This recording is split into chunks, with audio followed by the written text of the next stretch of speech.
All right, so today I would like to discuss how we go about watering our seedlings using the bottom watering technique.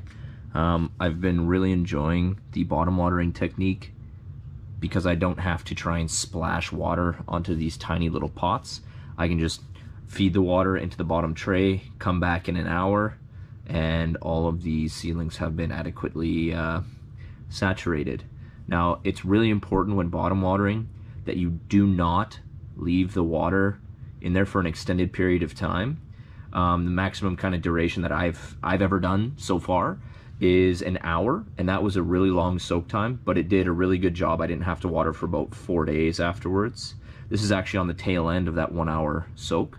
But what you don't want to do is just leave the water in the bottom tray thinking, okay, well, the plants will just use it as required. What you can actually do there is you can end up rotting the roots of your seedlings. So again, when you bottom water, make sure you set a timer on your phone so that you don't forget to come and drain the water out of the trays. What I'm using is a 72 spot seedling tray. What I'm finding is that's probably too small. I could probably go one size up, and instead of doing that, have one planter per 4 instead of needing 72 different plants. I don't quite have the size to house 72 times 4 trays worth of plants right now, so we'll see how all that goes. Maybe something will die and it'll give me some room. And then when starting the seedlings, I just use the humidity tray. Right now I'm not using any of the humidity trays because all of our seedlings have germinated so far, so that's great. So this is what we're working with. This is like $7 at Home Depot, so not too severe, and it's been really handy so far. In terms of when you want to water your seedling trays, basically you just go off the visual of the soil. So you'll notice that most of this soil looks quite dark. There are starting to get a few trays here that are starting to dry out just a little bit. Towards the back, they're looking not too bad, but in some of the other trays, you can start to see that it's beginning to dry out towards the back. So as you notice that the soil is starting to dry out, especially with seedlings, you do not want to let them dry out, or else they'll just start falling over and they'll just die, such as this little guy right here fell over. That's okay, he's starting to perk back up. Okay, so I'm just gonna go ahead and show you exactly what I do when I'm watering. All I do is I just slightly pull out the tray, and then I grab it from the back, lift it up slightly, and pull the tray back 1 slot and hang it off the back, so that now I have opened up the front of the tray so that I can pour water directly into the tray.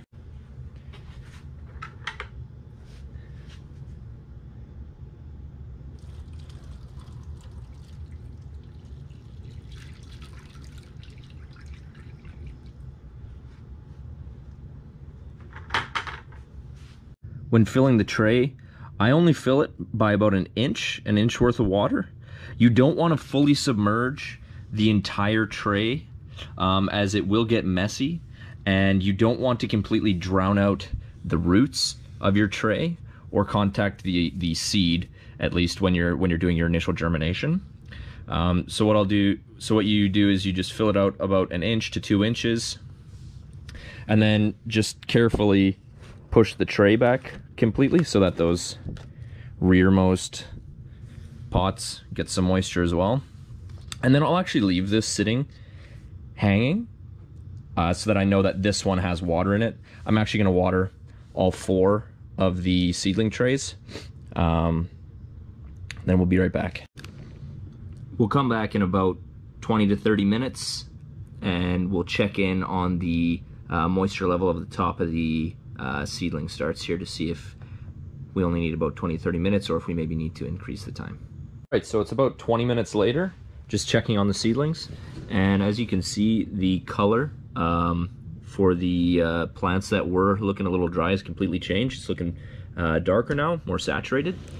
One thing I did want to note is the ones that were super dry on this side was actually a problem I created myself when initially loading up the seedling trays. On the first seedling tray, you can see this is tray A. On the first seedling tray I didn't quite pack the dirt in very tight. I was too scared of over compacting the soil. That the soil along the top of some of these seedling trays was very, very loose. The other seedling trays, I began actually when I was loading, I would put the dirt inside and then I would actually pick it up and drop it a few times. And then I'd come in here and pat it down, and I would just do a quick pat down of each cell. Whereas opposed to cell A, I didn't quite do that. So I actually had to come and water these cells directly from the top. So you can see it's actually just a little bit messy here. I just watered those ones a little bit from the top because I didn't want the seeds, to dry out. These are, this whole row here is all rosemary, and that's a very slow grower. So I want to try and make sure that the seeds have the best chance possible there. So now that the soaking is done, if you look inside, like there's still quite a bit of water inside there, so we do need to get rid of that, or else it's going to create root problems. It's going to rot all your seedlings, probably start growing mold, and just all sorts of problems for your seedling starts. So what I'm going to do is basically just dump out the remaining water into my bucket so that I can reuse it again later, the next time I need to water.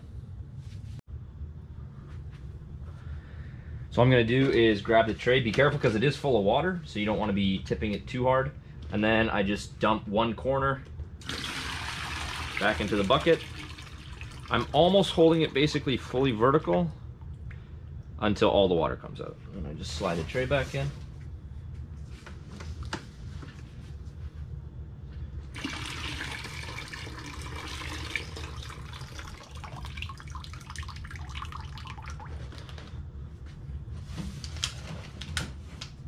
Well, hopefully you enjoyed that brief tutorial on how to bottom water your seedlings.